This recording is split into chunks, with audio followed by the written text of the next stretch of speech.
3, 4।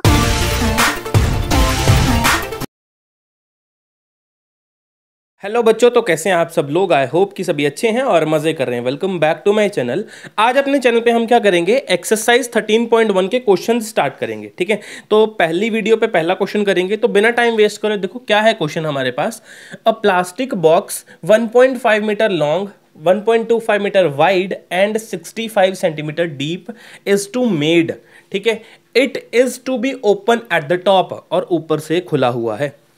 ठीक है, ऊपर से खुला हुआ है। इग्नोरिंग द थिकनेस, आपके लिए नहीं है, इग्नोर कर दो जो भी इसने थिकनेस वगैरह जो भी बोल रखे हैं। ठीक, फर्स्टली देखो, the area of sheet required for making the box. ठीक है, शीट का एरिया निकालना है जो इस बॉक्स को कवर कर दे। ठीक है, अच्छा मेरी बात सुनो, सबसे पहले पता क्या लगेगा कि क्यूब है क्यूबॉइड है। ठीक है, मैंने तो क्यूबॉइड बनाया हुआ है। ठीक है, तो लेकिन पता कैसे लगेगा, देखो सबसे बड़ी पहचान क्या है, आपने देखना है लेंथ। लेंथ कितनी दी है, 1.5 मीटर। ब्रेड्थ कितनी दी है,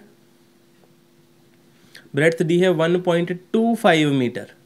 और हाइट कितनी है, और हाइट दी है 65 सेंटीमीटर। और आप सेंटीमीटर को 1 centimetre, 1 metre is equals to कितना, 100 सेंटीमीटर।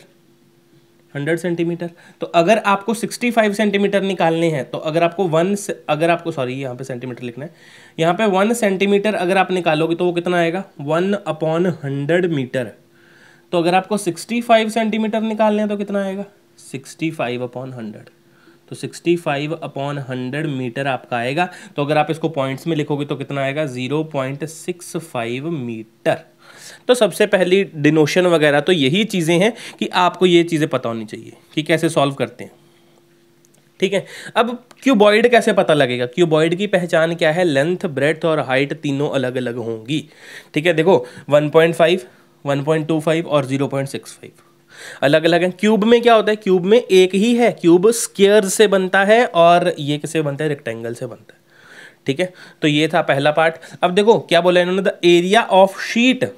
ठीक है, अब मैं लिखता हूं area of sheet, area of sheet. अब सबसे पहले दिमाग में ये लगाओ कि आपके इसमें लगेगा कौन सा फॉर्मूला, पहले टोटल सरफेस एरिया लगेगा या लेटरल सरफेस एरिया लगेगा। और हाँ, मैं आपको एक चीज़ बता दूं, lateral surface area, lateral word और कर्व्ड सरफेस एरिया एक ही बात है।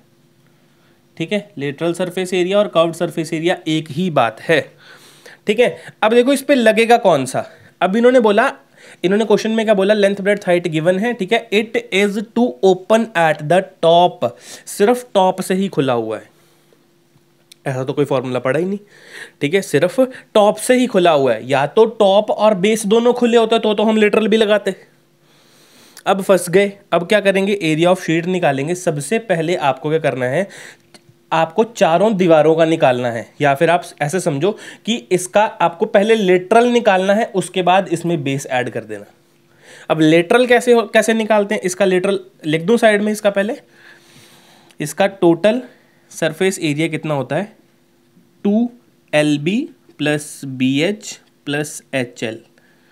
ये इसका टोटल सरफेस एरिया, और इसका लेटरल सरफेस एरिया क्या है, इसका lateral surface area 2BH + HL। ठीक, और अगर आपको और इसको मॉडिफाई करके लिखना है तो 2HB + L, ऐसे भी लिख सकते हो। ठीक, अब देखो इसका लेटरल सरफेस एरिया अगर मैं लिखूं यहाँ पे तो कितना लिखूंगा, 2HL + B या B + L, कुछ भी लिखो, आपकी मर्जी है। ठीक है, 2HL + B या B + H, कुछ भी लिखो, आपकी मर्जी ये है। ठीक है ना। अच्छा, उसके बाद देखो क्या करोगे, इसमें ऐड करोगे किसका एरिया, जो बेस वाला है, क्योंकि इसमें बेस थोड़ी ना आया, ये तो लेटरल सरफेस एरिया जिसमें से टॉप और बेस उड़ाया होता है। अब कौन सा लगेंगे, बेस वाला एरिया भी लिखेंगे। और बेस वाला कौन सा एरिया लगेगा सर, अब ये तो दिक्कत है। ठीक है, अब समझो कि ये तो रेक्टेंगल है, ये क्या है, रेक्टेंगल है। और आपने पढ़ा था नीचे क्या होता है, लेंथ, और यहाँ क्या होता है, ब्रेड्थ, और ये एक चीज़ क्या है, हाइट। अब देखो बेस पे दो डिनोशंस आ रही हैं, L और B। ये नीचे वाला बेस है, कौन, L और B आ रहा है उसके ऊपर। तो रेक्टेंगल का एरिया कितना होता है, L × B। तो आप यहाँ पे क्या ऐड करोगे, इसमें L × B ऐड करोगे। फॉर्मूला समझो पहले लगाना क्या है, ठीक है, क्वेश्चन करना मतलब नहीं है। अब देखो लिख दो, अब जो जो आपके पास गिवन है, हाइट कितनी है 0.65 लिखो इसके अंदर, लेंथ कितना है 1.5 प्लस 1.25 प्लस 1.5 इंटू 1.25, 2 इंटू 0.65 और इंटू में इन दोनों को सॉल्व करो। बॉड मास से सॉल्व करना है, सबसे बड़ी बात सुनना इसमें, अगर आपने बॉड मास नहीं लगाया ना आंसर गलत आएगा, आंसर आएगा ही नहीं। अगर आप सोचोगे पहले इसको मल्टीप्लाई कर दें, इन दोनों को मल्टीप्लाई कर दें, ऐसा आंसर आएगा ही नहीं। ठीक है, तो क्या आएगा 1.5 और 1.25, तो यहाँ पे डायरेक्टली कितना आ गया, पॉइंट के नीचे पॉइंट रखने, बात याद रखना, 5, 7 और 2 कितना है 2.75 प्लस 125 और 15 उसमें ऐड कर दो, कितना है 25, 5 2 10 11 12, 5 1 5 1 6, 1 5 5 2 और 1, 5 7 8 1, कितना है 1 8 7 5, और इसके नीचे भी कितना लगना था 10 लगना था पॉइंट हटा के, इसके नीचे कितना लगना था 100 लगना था पॉइंट हटा के, तो इसके नीचे कितना है 1000, तो 3 जीरो छोड़ के पॉइंट लगा दो, तो यहाँ पे पॉइंट आ जाएगा 1.875 आपका इसका आंसर आएगा, इसका आंसर एल इंटू बी का। ठीक, अब इन तीनों को मल्टीप्लाई करो, अब इन तीनों को मल्टीप्लाई करके क्या आएगा, जो भी आएगा उसको देखते हैं, साइड में मल्टीप्लाई करते हैं। ठीक है, क्योंकि मल्टीप्लाई करना भी ज़रूरी है। तो क्या क्या करोगे, सबसे पहले 65 इंटू में 2 कर लो पहले, 5 2 10, 6 2 12, 130, और इंटू करोगे इसको 275 से, 0 15 7 7 1 8, 0 21 7 7 8 9, 2 0 6 और 2, यहाँ पे कितना है 0 5 9 15 और 3, कितना है 359.50, कितना है ये 359.50 लिखते हैं ना खाली। अब इसके नीचे भी 100, कितने जीरो लगेंगी, इसके नीचे भी 100 लगा और इसके नीचे भी 100 लगा, तो कितना है 1 2 3 4, 0 से 0 कैंसिल, 3 नंबर छोड़ के पॉइंट लगा दो, तो कितना है 3.595 प्लस 1.875। अब इन दोनों को ऐड कर दो, तो कितना है इन दोनों को ऐड करके, इसमें कैलकुलेशंस हैं बस, 3.595 प्लस में कितना आया 1.875, 10 और 17, 8 और 6 14 और 3 4 5, 5.47, कितना है 5.47, 0 पॉइंट के आगे छोड़ सकते हो आप लोग, तो कितना है 5.47 मीटर स्क्वायर आया अभी आपके पास। और ये आया क्या आपका एरिया ऑफ अ शीट, आपके पास कितना है 5.47। तो ये है आपका पहला पार्ट अभी, ठीक है, पहला पार्ट है ये। तो दूसरा पार्ट में देखो क्या है, the cost of sheet for it if a sheet containing 1 metre square ₹20। ये आपका शीट का एरिया निकला 5.47। मैं इसको इरेज कर देता हूँ, ठीक है, कैलकुलेशंस को इरेज कर देते हैं और सम सॉल्व कर लेते हैं सारा। ठीक है, तो देखो समझो क्या बोला इन्होंने, क्या बोला, the cost of sheet for it. अब आपने कॉस्ट निकालनी है शीट की, कि अगर आपकी शीट इतनी है तो उसकी कॉस्ट कितनी पड़ेगी। ठीक है, तो अब देखो आप सबसे पहले क्या लिखोगे, cost of 1 metre square sheet. 1 metre square sheet की कितनी कॉस्ट पड़ रही है, 20 रुपये, ₹20।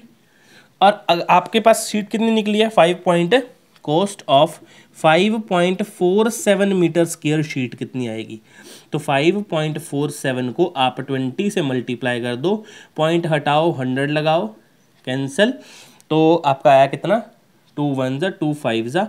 अब 547 को इससे डिवाइड करो। 2 मिनट कैलकुलेशन एक बार चेक कर लेते हैं, एक बार गलती देख लेते हैं, कहीं पे गलती आई है, क्योंकि ये 5 पूरा डिविजिबल होना चाहिए था। तो गलती कहाँ आई होगी, कहीं ना कहीं पॉइंट में हमने गलती करी होगी। तो यहाँ इसका मल्टीप्लिकेशन एक बार चेक कर लेते हैं, तो कितना है 275 को पहले 65 से मल्टीप्लाई करते हैं, 5 5 25, 7 5 35 और 37, 5 2 10 और 3 13, 6 5 30, 6 7 42 और 45, 6 2 12 और 4 16, 5 7 8 7 1 और इंटू 2 कितना आएगा 5 2 ज़ा 10, 7 2 ज़ा 14 115, 8 2 ज़ा 16 117, 7 2 ज़ा 14 115 और ओहो देखिए 357 आएगा यहाँ पे, 357, यहाँ पे 7, तो यहाँ पे भी 7, तो यहाँ पे आएगा 5, यहाँ पे आ जाएगा 5 और 5.45 अगर आया है तो यहाँ पे भी 5 आएगा। कैलकुलेशंस बहुत ज़रूरी हैं, ठीक है, तो कैलकुलेशन खुद करा करो। मेरे को क्या कैलकुलेटर से कर सकता था, लेकिन मैंने कहा आपको करके दिखाता हूँ, ठीक है ना। तो यहाँ पे कटिंग करो अब, 5 1 ज़ा 5, 0, 5 9 ज़ा 45, तो कितना 109 रुपये आपके लगेंगे इतने पेपर के लिए। और यही है आपका पहला क्वेश्चन जिसमें पूछा था पहले। देखो समझना है यहाँ पे कि अगर कोई चीज़ आपने इंक्लूड करी है, कोई चीज़ एक्सक्लूड करी है, तो उसके लिए फॉर्मूला कैसे बनाएंगे, ठीक है। इसमें टॉप नहीं था तो बेस तो था, लेकिन बेस का फॉर्मूला लिखना पड़ा साथ में हमें ln/b।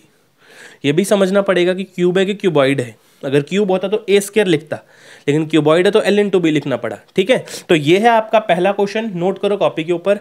नेक्स्ट क्वेश्चन में मिलते हैं नेक्स्ट वीडियो के साथ, तब तक के लिए अलविदा, बाय बाय।